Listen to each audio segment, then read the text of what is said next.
We're living in a moment where death, an experience that should be final, private, and ultimately human, is being turned into a commodity, into a data set, into something corporations can manipulate, monetize, or simply shut off when it no longer serves their bottom line. The one promise of death, that capitalism can no longer exploit you for profit once you die, has been broken. This technology didn't come from compassion. It didn't come from any desire to help people grieve. It came from the same place almost everything else in tech comes from. A desire to extract the most value possible. In this instance, by killing the very concept of death itself.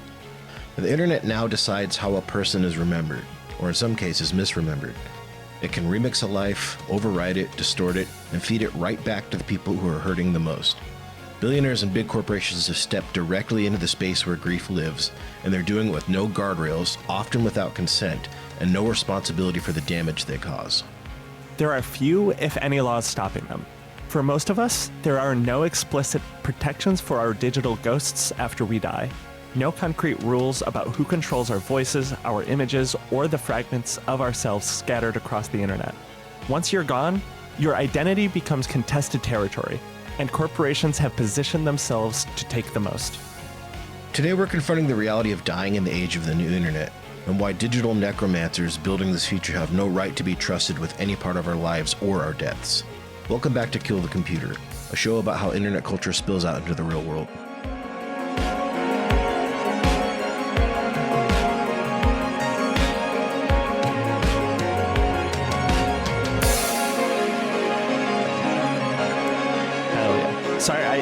Sorry for blowing my nose directly into the microphone.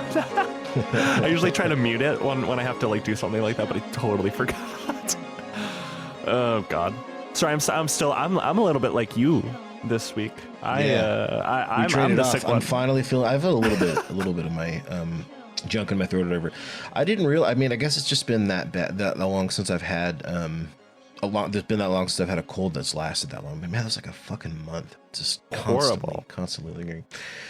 Anyway, well, yeah, we were kind of talking about this before we started airing. Like when we first talked about this, I didn't think that this subject would get this. I mean, it kind of has to, you know, and we're dealing with like the worst, most inevitable thing that is a part of life. But I don't know. Once I was doing the research for this, it started with, you know, the piece that we done for the companion chatbots or whatever. I started reading into this with like AI personhood and some other things, and it's like, okay, well, I don't know. Yeah, like when I was first thinking about this, it's like, oh, like framing this around Charlie Kirk. It's like with the way we'll get into it more, of course, but like the way that social media has sort of changed his image, especially from what the right intended for it to be. I had never like witnessed anything quite like that so quickly, and it was like so compelling to me that I was like, we need to like do an episode talking about this phenomena. And then you had like brought so much more to me that I didn't even really like comprehend. Like, I didn't even conceive of this at first. Sure, it's kind of like we're talking about two different things, but it is like it's the same overall phenomenon in a way. So yeah, do we want to start with the Charlie Kirk stuff, and then we can go into the documentary and some of the stuff that we got in this document? I think that's perfect. Yeah. Yeah. When we're talking about how technology, computers, social media, can it co-opt death like this? And the first thing is, though, I put the image in the notes. This is the so sorry I died dog from Nathan for you or whatever, like bringing people. Yeah. When that when that episode first aired, for people who haven't seen it, which highly recommend the show Nathan for You, but it's like the scheme of that episode is he creates this business that creates, and this is like over 10 years ago at this point, so we couldn't even conceive of the idea of like what AI could do, or like chatbots, but it's just a video of like a dog with a halo above its head in heaven talking to like a 7-year-old, and it's like it says, I'm so sorry I died, and it spins the camera spins over to the child, and he's like, I'm scared. Like the child is like terrified of it. It's scary. But man, he doesn't sound like that. This is crying or whatever. It's really good. And it's like really funny, but it's like also like that child is real as hell for that. Like that, like that's why are we doing this? Interaction is kind of like a perfect summation of this tech. We're going to start with something else that kind of leads into it, but they call it either grief tech or thanatechnology, and that is essentially, if you haven't figured it out by now, based on our intro and everything else, that's this kind of new-ish industry that's kind of in its infancy, where people are paying big money to create an industry where you can keep or bring people back to life and use them as, I don't know, how do you want to get into this? Yeah, I think the what we should start out with is sort of talking about how like the way, like with the internet age, you know, the way that people can remember you is so much different now. Like when people used to die, unless you were like a very notable figure in history, like a historical figure, you probably weren't like written about. You probably didn't leave too many texts lying around that could like memorialize your life in like a really notable way. But like the thing, I feel like I'm dancing around it. Charlie Kirk got shot in the neck and he fucking died. And basically what had happened is a lot of people were like, hey, this dude kind of sucked. We shouldn't like have to mourn for this guy, right? Like that was just a little over 2 months ago at this point, nearly 3 months. And there was this sort of arms race to memorialize or remember, try to create the narrative around who he was and how we need to remember him, right? It was so weird to see just everybody on the right kind of use this as like a call to arms. I remember when it happened, I mean, obviously it was, I don't know, it's like the closest thing it's not at the same scope, of course, but the closest thing I could really compare it to is like 9/11, of just like holy shit moments. You know what I mean? Yeah. Much like 9/11, the culture did change pretty quick, of like this horrible, terrifying thing that just happened, and everybody's really emotional and upset. To, you know, we're gonna do the yakety sax song and have planes flying into the buildings or whatever. That was like the funniest thing that you could do in 2002, you know? Yeah. So kind of similar there. So I think like the perfect comparison is 9/11, because like in modern American history, 9/11 was a huge inflection point for where we are today, and for like at least a decade minimum, if not still to this day, for where we are politically and societally and culturally. Yeah. And I do feel like Charlie Kirk's assassination and then that like following massive stadium funeral that was like basically just like a WWE rally with like sparklers and lighters and like all of that crazy shit was a similar inflection point. Like I feel like the way that strange. they, and everybody was really rushing to try and take the narrative of like people who didn't even who didn't like Charlie Kirk, who explicitly disliked him, Nick Fuentes, Sam Hyde. I believe Sam Hyde is a pretty big critic of Charlie. I could be wrong on that, leading up that because his Israel stance. I think he was the end of his life. But I remember Sam Hyde, when it happened, was like literally calling for like the government to seize, literally like saying this is the moment, seize the government now. Liberals should basically be. He had this whole thing where like anybody like left of center basically should just be subjected to like working in Amazon warehouse jobs and should have no other power in society. And like now is the moment for like white men to take over the government. And it's like he was a fucking podcaster that you didn't listen to and you didn't even like, bro. What are we doing? You know what I mean? And it was everyone was so fucking furious. Everyone went to a degree of like insane and full-blown psychosis on the right that like it wasn't even just like podcasters like Sam Hyde or whatever. It was like all the way to the top. Like Donald Trump wasn't the most crazy, but it was basically everyone, including Donald Trump, had differing levels of psychosis and basically talking the same as Sam Hyde. Everyone was basically like, we are going to subjugate everyone on the left. You have to look at Charlie Kirk as a revered figure, which I think totally backfired, right? Like that, I feel like the moment that hand way too fast. Played it because like why is everyone sounding like this? First of all, like I don't know, I'm not gonna. That's another time, another episode. Maybe we can get Brace back on. The official narrative started to get a little goofy, and then like half those guys that were calling for like the seizure of the government now are like, well, I'm not that mad anymore, or at least I'm not mad at them, and because like Israel did it, right? So, like, okay, like I guess I'm glad that you're not gonna fucking burn down my house, because you know what I mean. Like when that happened, you and I both got, even though neither of us said anything about it at all at the time. Yeah. Both of us got. You got way more than me, of course, but we both got heat. We got some fucking heat for that. People were calling my fucking family's business, and like it was just bad, dude. Like I got bonked, and it's like, wait, I didn't say anything. What are you guys talking about? But they were you weren't even on Twitter anymore. I'm not even on Twitter anymore. Yeah, like people just wanted to use this as a cudgel to, like, I don't know, hurt their perceived internet enemies or something like that. This is very strange. Like his entire like body, like, okay, let's say to, like, I don't know how many people that listen to this podcast that like Charlie Kirk, or at least even knew of his body of work or whatever.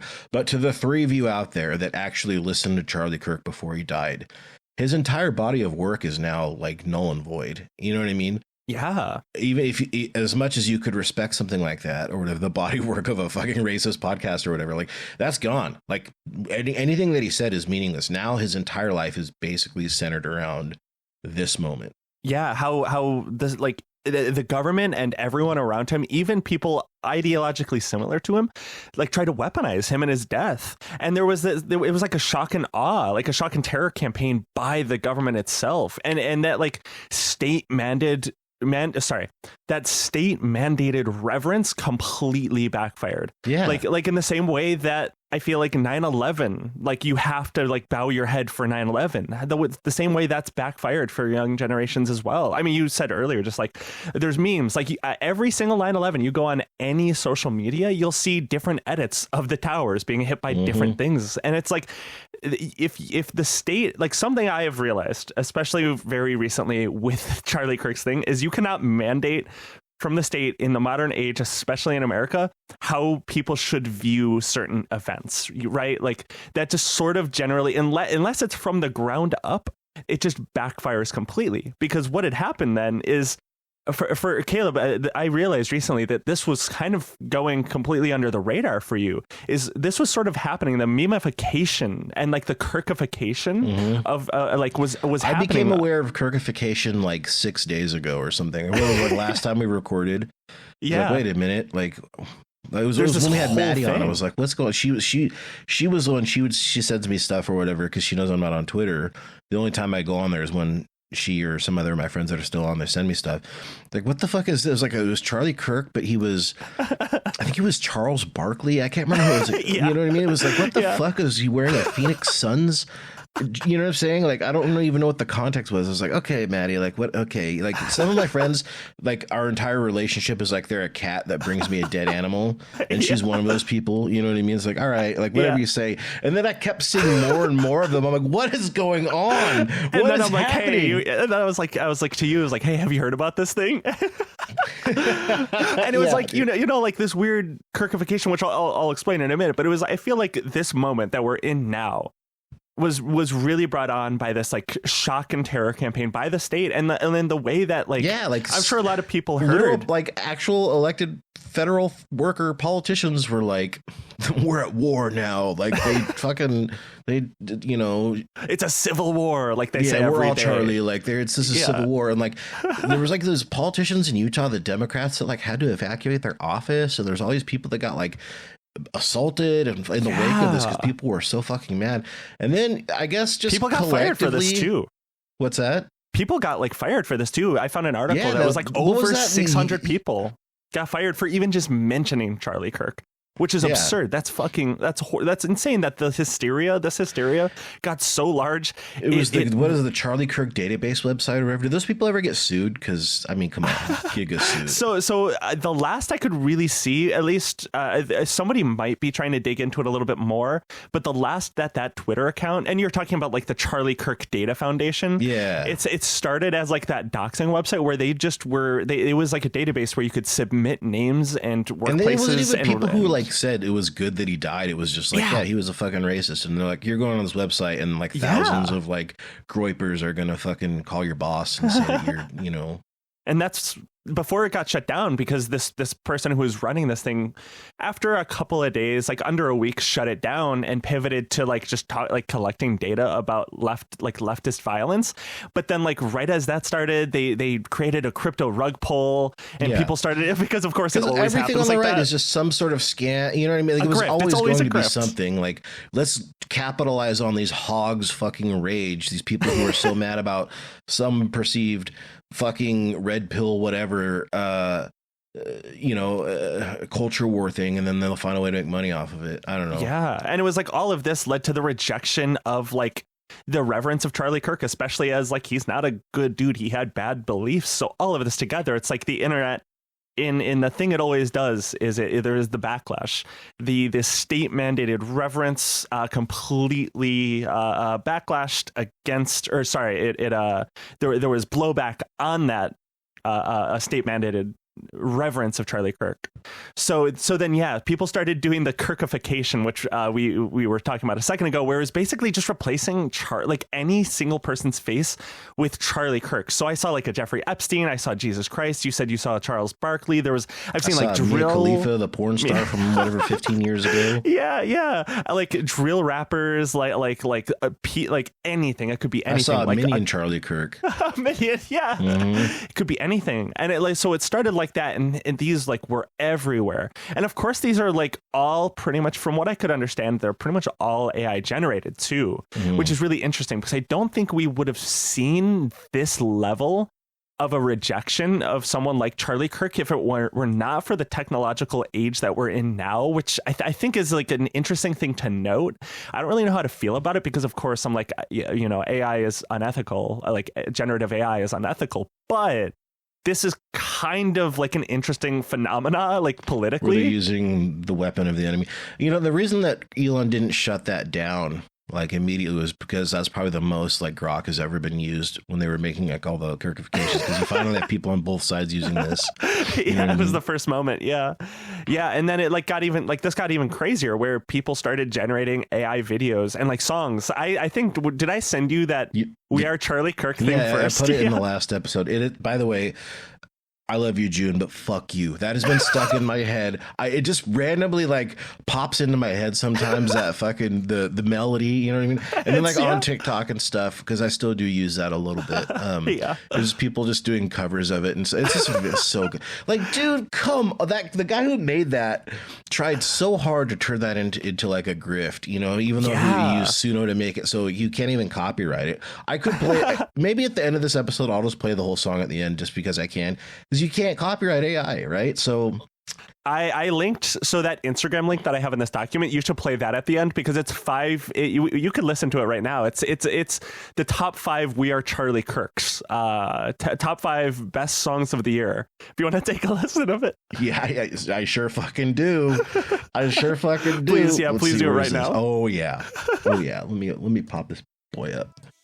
Do I have to log in? No, I don't. Okay. Here we go, and I'll add the clip so you guys can watch this with me. Yeah. Okay. We got the pitched up one. Yeah. The Nightcore one for the Nightcore heads. Yeah. Okay. Okay. Slowed and reverb. Oh. And it's all just him flying through the clouds. Charlie, is that Charlie? Yeah, I have no idea. Okay, we got the funk version. This one's absurd. Oh, this one kind of goes, dude. It's funky, yeah.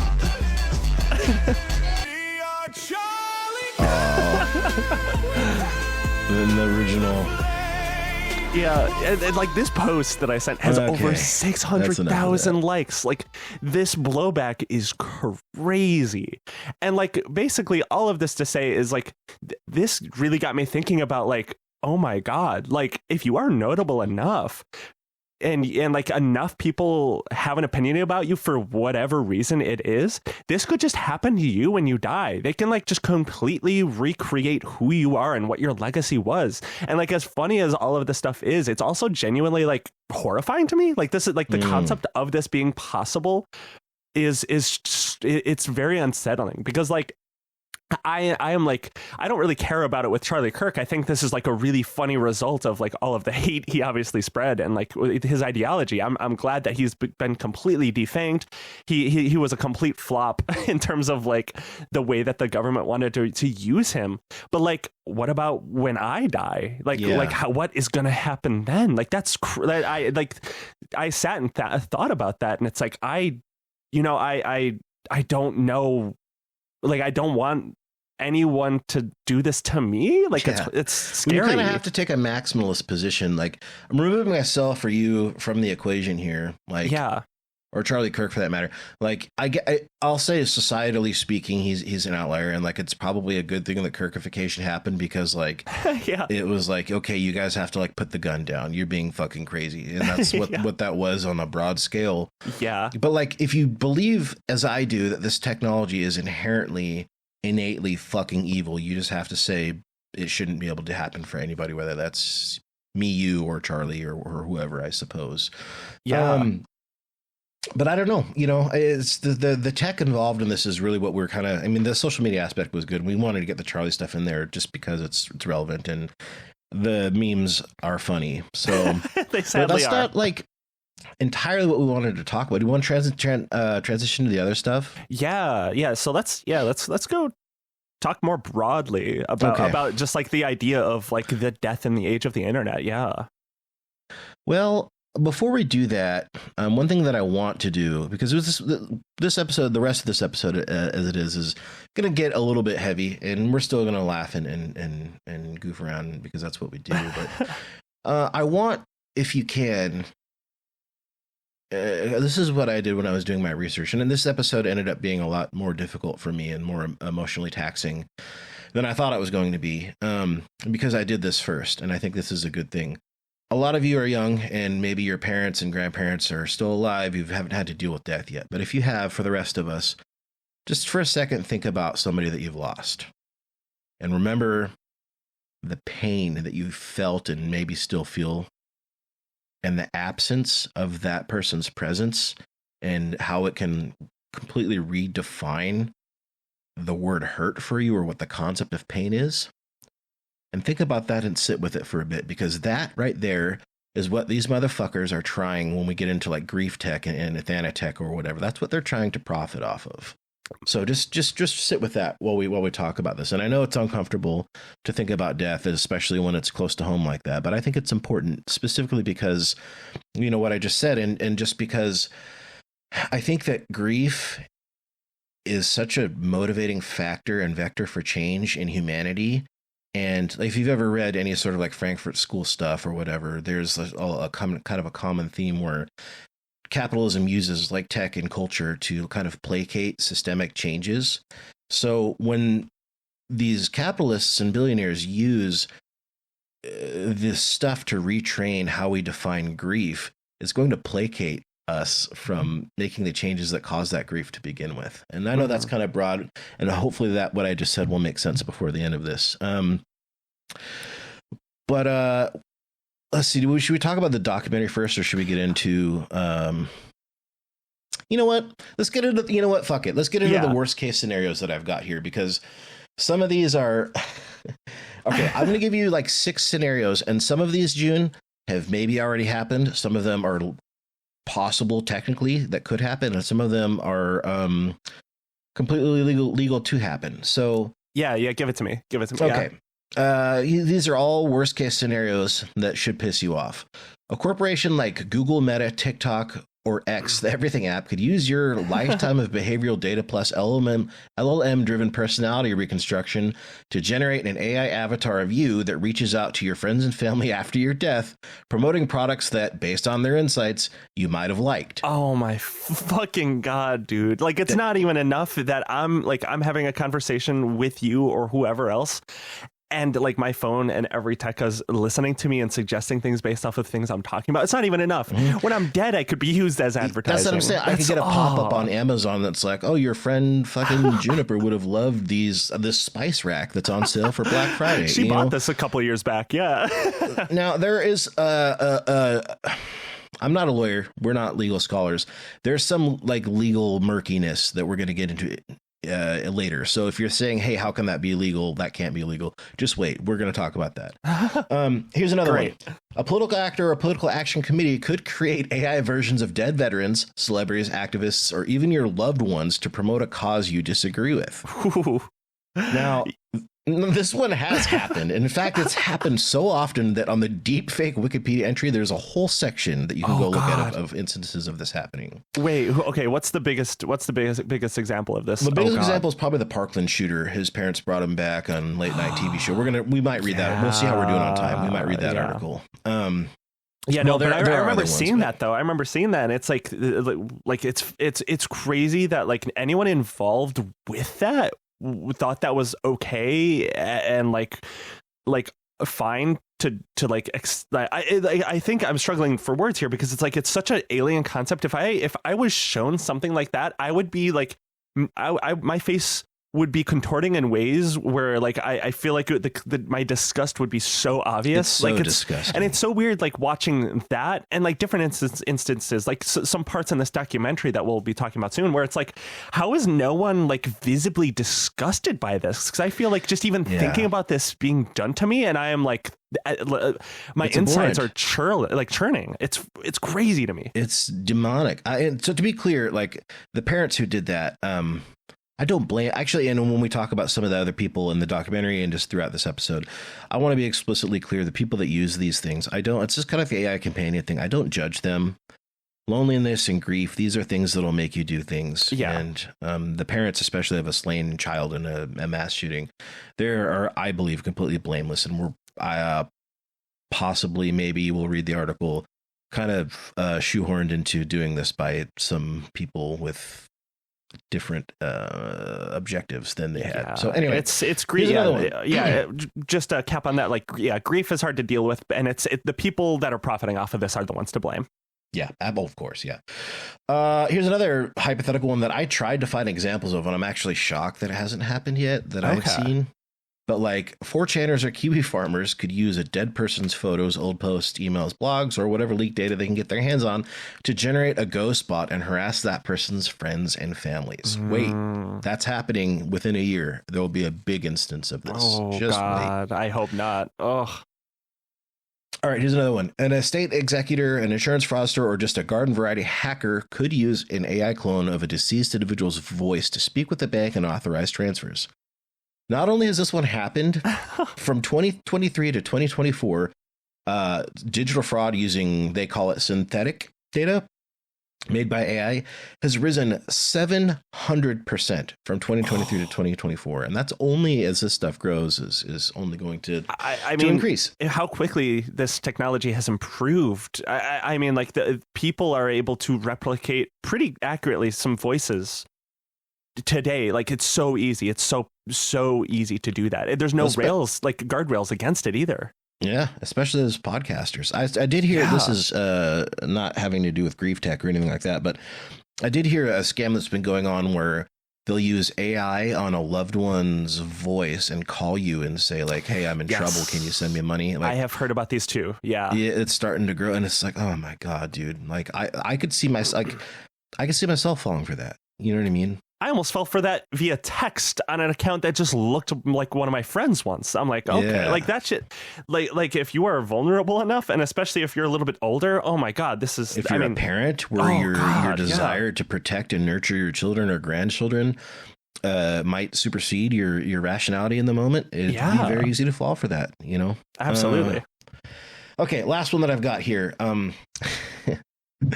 A company hosting your GriefBot data, such as Meta, OpenAI, Amazon X, Apple, etc. The axis of evils, yeah. The axis of evil could assert legal ownership over the model trained on your input data and in effect own the ghost bot of your loved one in perpetuity. Oh, God.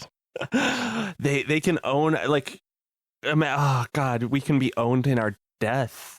Oh, my God. I hate that. Like, just let us die. Jesus Christ. Like, you know, I don't want to die. I don't want to die. Let me be clear. I do not want to die. But like, if I'm dying, just let me fucking die. Just like, let me I don't want to be used by fucking Amazon to market products with my voice. I also That's just think about horrifying. like if I died, if I got hit by a car or whatever, and like my fucking parents got one of these, I would feel. I mean, I wouldn't be mad at them, but I'd feel so bad that this was even allowed to happen to them. Yeah. You know what I mean? It's manipulative. It's emotional manipulation as in like the clearest sense. Yeah. And did you know? I guess we could. This is not in the order that I'd plan things, but fuck it. Did you? I mean, so to be clear, there are laws in many states, and I'm only going to talk about American law because I have a tenuous grasp on that. Let alone there is one instance of European law that we'll talk about, but there's only one instance of any law in the United States in any state that explicitly mentions like digital data like this in the instance of a death. There are in a lot of states laws that protect your likeness in some way or another, but your digital data and your likeness, these are different concepts legally and otherwise. So again, in New York State, they have recently, a couple of years ago, passed a civil rights digital bill or something. I can't remember what it's called, but it does explicitly say that they can't do that. The exception to that, however, is if you're a state. So June, if I die and I pass the Caleb the bird respecter estate on to you, then you could, even in New York State, sell that to these companies and use my likeness to sell spice racks on Amazon or whatever. Wait, they allow it in New York? They're like, wait, this is sick. You can do this. They allow it everywhere if the estate consents. You can do it anywhere. Without consent, it's legally murky in a few states, but it's still technically legal to do some of this stuff. But New York is the only state in which it can't be done unless unless the estate of the deceased party grants access. Let me ask you just an ethical question, not a legal one. What is the purpose of consent in this case when it can't be revoked? If I'm dead, and I can't say stop selling spice racks, June, with my fucking ugly face, you know what I mean? If you sold my likeness and my digital AI avatar or whatever, I can't revoke that consent. So what use is it to begin with? So it's just there is no the line is blurred from what consent even is. Like if you can be used post death. In the past, I feel like I heard concepts of like owning your data. I think like he's basically irrelevant now, but Andrew Yang, I think, was one of the first people to bring this idea, like at least, and maybe Bernie Sanders too, in like 2020 or a little bit before. No, Andrew like, Yang was actually really good on some of this stuff. Yeah. It's just his solutions were bad. He was very forward. I hate to say forward because the forward part on he was though. He was like on the ball on this stuff. He just had some bad ideas. He was the only one talking about this. And I sort of always thought about that. I was like, oh, that's sort of interesting. This was like a little over 5 years ago at this point. I'm like, that makes sense. Like we should own our data, but like, what does that mean? And like, how is that actually granted to people? How can you own your own data, especially after you die? And I still don't quite understand how that would be possible, but like, I'm glad that these ideas are technically out here already, maybe by imperfect people like Andrew Yang, who has really bad politics. He was thinking about it. I mean, I think that the law is woefully behind. I think it'll catch up. Yeah. But in the meantime, like every day that the law doesn't catch up, more people can fall through the cracks. Yeah. And in fact, Europe's GDPR recital 27 explicitly excludes protection from the data of the deceased, meaning in Europe, as I understand it, unless there's like, governing municipalities more regional that have other laws, but the GDPR explicitly takes away your right to likeness and data when you die. So I don't know, who owns your data is a really complicated concept right now. So in theory, the terms and conditions of any app can't override law. Like that's basic contract law. So just because it says, like, for instance, in our agreement for this show, like I can't put something in there that says Caleb can, I don't know, embezzle money at will and it's legal because it's in this contract and you didn't read it. Haha. Like that's not how it works. Right? So in some instances, like there are laws that might protect overly aggressive terms of services. And like if you're talking about being protected from a company or anybody else really using your likeness typically all that does is it grants the estate of a deceased party. Again, you, in the case of me dying and someone else using this, you could sue them on my behalf or behalf of the estate. You know what I mean? But it doesn't really, there's not really, it's just, there's not proactive laws stopping this from happening. We're in a real infancy stage of this even being something we can conceptualize in any real way. Like, this is brand new, especially with AI, like with generative technology. Like, we're sort of on the forefront, like sort of like the Wild West of a lot of this. And it's so hard. Like, not only do I not know anything legally within this framework, but like, I can't even perceive of how the solution would be here. But all I know is there needs to be some sort of regulation, some sort of crackdown on this. Well, these are very basic questions that we're even like getting at, you know? Yeah. For instance, how about this? Let's say you and I have I die, you're upset, and you upload all of our DMs and texts into a grief bot that uses data that is yours, that I, private messages to make one. But my family thinks that's perverse. Should they be able to get that taken down if it's trained on data that has been given to you, if you use pictures and texts that I've sent or whatever? There's no legal answer to that right now. Yeah. And that's going to happen. These are questions we're going to have to figure out right now. I guess the point of this is, like, your digital body, such as that is, your footprint, the things that you say and do online. Yeah. Very likely can and will outlive your biological body, right? And it like, that is not clear. Like, we're getting in like complicated right territory. Now. And there is a small but quickly growing industry of perverts who want to monetize that information. And that's where it sort of gets really complicated, because like, when people die, like let's, like, the way that the internet, I forget the name of the concept off the top of my head, but you know how, like, dead links, like on websites, it'll be like an article talking about something, and it'll link out, and that link dies. Like, the loss of internet history and archives is a real like sad thing. Like, this like history just vanishes forever because a link dies, because a website goes down.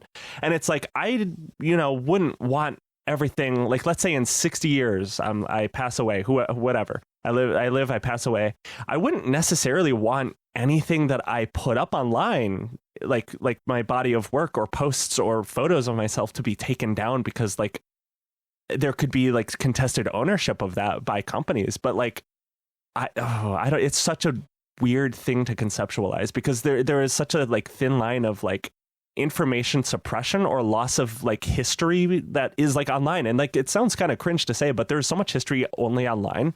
Like, there is like a dual history, if you know what I mean. Like, there is like internet history in a real sense, as cringe as that is. And no, like, should we delete that? I don't necessarily think so. Can we, even if we wanted to? Is it legal? We don't. I mean, it's just, I don't know. Maybe there are some lawyers and people more experienced in this that are saying, "Hey, you've got some of this wrong," and that's true. I think that we're painting with broad brushes here, because, like, there might be existing laws that the way the law works is you could argue, "Hey, this fits within this category, this broad category," right? But again, we're talking about explicit laws that prohibit this kind of thing, or laws that were written specifically to govern this kind of thing, don't exist yet. Really, they're very, very small. Amounts of them. So you had mentioned something too about dead links. Well, what happens the second death? Like, let's say you make the grief bot, Junior, so sad that Caleb got hit by a fucking truck. What kind of truck the 2014 Toyota Tundra, of course, I got hit by. Yeah. You're so sad that I got hit by that 2014 Toyota Tundra. I would be very sad. I would be like, damn, that's ironic that he got hit by that car specifically, by that truck. I got hit by, hoisted really by my own petard. You make the chat bot, or the grief bot, as they call them, and then at what point? Does the company just decides, well, June, I'm sorry that you're sad about this, but app isn't making any money. We're gonna have to pull this down, right? Yeah. There's a second death involved. Caleb is unprofitable in death. We have to kill him. Profitable in life and death, baby. But that's a real question, because in that documentary, think about this. Terrifying. Oh God. We watched a documentary that we're going to talk about next called Eternal You, and God, the very end of this documentary. So mad. This made me so mad. It was this very harrowing experience of a South Korean woman who, this company comes, her daughter died suddenly of some disease. It was random. She died in like 10 days. It's just some disease just immediately claimed her, and she never really got a chance, no closure or anything like that. So this company, and this technology is not novel now, but it was then. This is like 5 or 6 years old, I think, when this first happened.